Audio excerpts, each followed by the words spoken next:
When you say celebrity relationships, is that celebrity and celebrity or just celebrity relationships? Celebrity and celebrity, I believe, yeah. The thing that I've known, and I'm not no doctor, but what I've understood about relationships being in the public eye is the more that you go through, the less you start talking about it. Communication is essential in any type of healthy relationship, bro. And you can't just cover up things by just going on vacation. For months, the people running the WNBA followed one quiet rule that nobody said out loud. Keep Caitlin Clark by herself. Keep her quiet. And let the older players slowly break her confidence while everyone watched on live TV. The story the league wanted people to believe was carefully controlled, and the coaches staying completely silent when she was being hit on purpose during games made one thing very clear. Nobody in charge was going to stand up for the rookie. But they made one huge and terrible mistake. They thought everyone else in the basketball world was not paying attention. On a calm Tuesday afternoon, far away from the league's TV cameras and busy press rooms, a private jet landed at a private airport. Inside a private meeting behind closed doors that no sports reporter knew about, the greatest basketball player ever, Michael Jordan, was quietly watching the game video. Jordan was not only watching the game. He was watching how the whole system worked. He saw the hard hits aimed at Clark, the coaches standing with their arms crossed, and the way a young star was being left all alone mentally. Right there in that room, Jordan made a decision that would go around the league's whole corporate system and cause complete panic inside the front offices. The surprise did not come with a big press release or a company sponsorship announcement. It happened in the quietest and most personal way possible. Before an important road game, a secure package was delivered straight to Clark's locker. There were no cameras, no PR team, only a handwritten note with the signature of a basketball legend and a special unreleased Jordan Brand Player Edition package made just for her. Sabotaging me. The referees sabotaging me. Don't call no fouls. I got hit pieces being written. I got smear campaigns going on. The damn medical staff keep putting me on minutes restriction when I've been saying for over a week and a half, I'm good to go. The girl is frustrated beyond belief. Clark is very upset. Gerda Gatling is giving Caitlin Clark a very long leash on the way she's reacting, and sometimes now that's frustration. That is just pure frustration. you just gotta let the player. Now you are lucky. She was lucky to not get a tech there. I gotta keep it real. She was lucky to not get a technical foul there. Voice their opinion. And she has every right, though. She has every right. Look at this. One, that's a foul. You're hand checking me already. It's a foul, man. Like, it's a foul. And then they go on the other end and they call some soft nonsense, bro. It's like, come on, man. Now she's running gingerly. I mean, you gotta make... When Clark opened the note, people close to the situation said she could not say a single word and was trying hard not to cry in a locker room that had felt cold and unfriendly for a long time. The message from Michael Jordan was short but very powerful. They cannot stop what they did not create. Just keep playing. This was not only a gift. It was a carefully planned public message that challenged the people in charge. By personally connecting his legendary name and famous brand with Clark, Jordan sent a clear message to everyone in the basketball world. If the league will not protect its biggest star, then the greatest player in basketball history will step in and do it himself. Within just a few minutes, after players noticed the famous Jordan gear, people started quietly talking, and rumors about a huge multi-million-dollar Jordan brand deal quickly spread through the hallways and tunnels of the arena. One of the great, when black guys could wear skirts and nobody would cry about it. Nobody gave a flying fuck. You know what I'm saying? Like, right? It was just funny. It was just a funny thing. It was a funny great thing. character, great marketing campaign. Listen, Asia Wilson, two-time WNBA champion, went back-to-back, WNBA Finals MVP, two times WNBA MVP, two-time WNBA Defensive Player of the Year, best WNBA player at the ESPY Awards, five-time WNBA All-Star, WNBA Rookie of the Year, WNBA All-Rookie Team. I just think Asia Wilson deserves the sneaker. No, listen. Does her game have that flair Exactly. that Caitlin That's what I'm has? trying to say. She's very well. No, it's two different positions. I legitimately don't know. Two different Like, positions. Asia plays like power forward center. See, that's the. You know what I'm saying? But she can still shoot. She plays like she plays like the centers in the NBA play. Sure, now. but nobody cares. Like nobody wants. Jokic is the best player in the NBA, right? Yes. Nobody wants to buy his sneaker. Nobody wants to play like him. It's just, but he's the best player.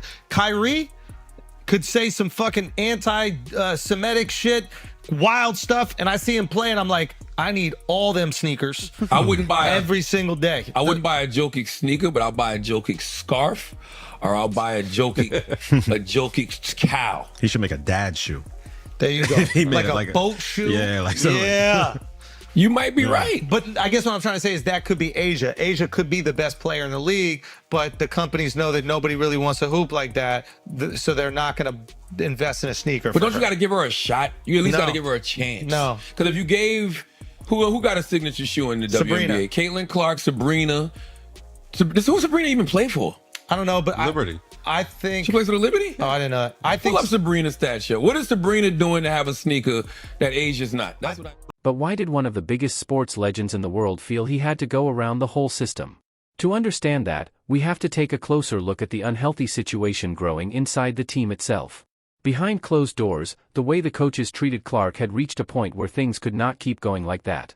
People close to the team said that during film sessions, instead of making plans to protect their main ball handler from hard blindside hits away from the ball, the coaches played down the rough contact and told Clark to stop complaining to the referees. This was not just poor coaching. It was a cold and carefully planned effort from the people in charge to hold her back. While other teams openly went after Clark during games, her own coaches stayed still, refusing to ask for technical fouls or demand better protection from the referees. They wanted her to look like she could not handle the pressure. They wanted people to believe the excitement around her was not real, even if it meant putting her safety at risk on national TV. The big companies paying millions to support the league were starting to see that the team was hurting its own biggest star from the inside. The moment Jordan's kind gesture became public, the balance of power in women's basketball changed forever. The people running the league can find players, they can shape the story told in the media, and they can defend coaches even when people criticize them, but they cannot control Michael Jordan. Reports then started saying that top sports marketing companies had learned Jordan's team was quietly looking at a move nobody had seen before, a direct shoe and clothing deal that would give Clark her own signature Jordan brand line without following the league's usual endorsement process. Reports also said Jordan was using his huge business influence to put pressure on important decision-makers, making it clear that his brand would not stay quiet while a once-in-a-generation talent was being pushed aside because of jealousy from people in charge. For the front office, this was the worst business problem they could imagine. They wanted to keep Clark limited, but Jordan had just given her the chance to build something much bigger. Now the message is being heard loudly in every executive office. Change the coaching staff, improve the officiating, protect your top talent, or watch the biggest marketing star in sports walk away with the support and protection of the greatest of all time. She's talking about somebody scaling. Like, listen, man, I know about scaling a business. Nobody scaled your business more than Caitlin Clark.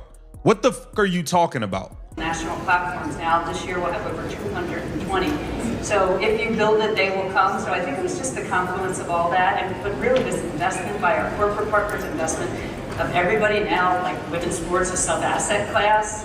Everybody's looking at it from an investment perspective, and then just having the incredible play on the court and having the popularity of the game at the NCAA level globally now. I think we used to be 8% players outside the U.S. Now we're 30%-ish. So it's just kind of the confluence of all that will come together. I love that you said. This lady has lost her rabbit ass mind. You listed 7 different things. You did some Kristen Cook or whatever her name is, Diana Taurasi, the player growth from overseas, an investment group. You named everything but the person that actually grew and blew up the league. The person that the second they stepped foot into the league, everybody got private jets. The person who all of her games are on national TV. What the hell is wrong with you? Are you slow? Are you slow? I don't believe you to be slow, but so therefore I had no other thought than to say this is completely intentional. You do not want to credit Caitlin Clark at all. At all. It's disgusting. Somebody need.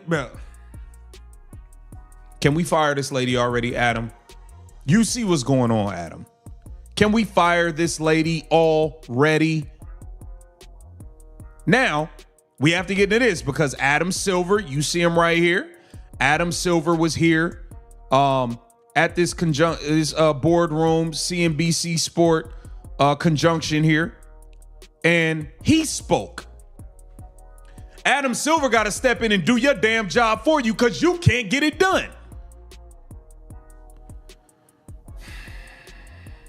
Let's get into it, man. Let's get into some of the quotes and the excerpts from Adam Silver, okay? The CNBC report, the report says that effectively the WNBA was not necessarily going to penalize Thomas.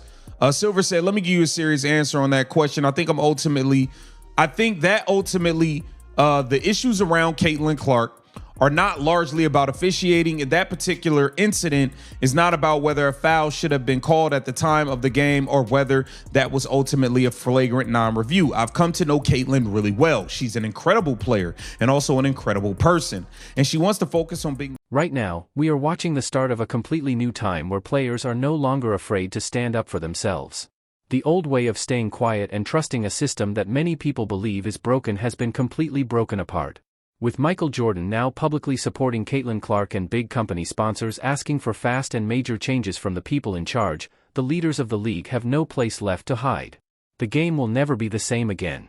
Will the front office finally do something and make big changes before the next game is shown on TV, or has the damage to the league's reputation already become too serious to repair?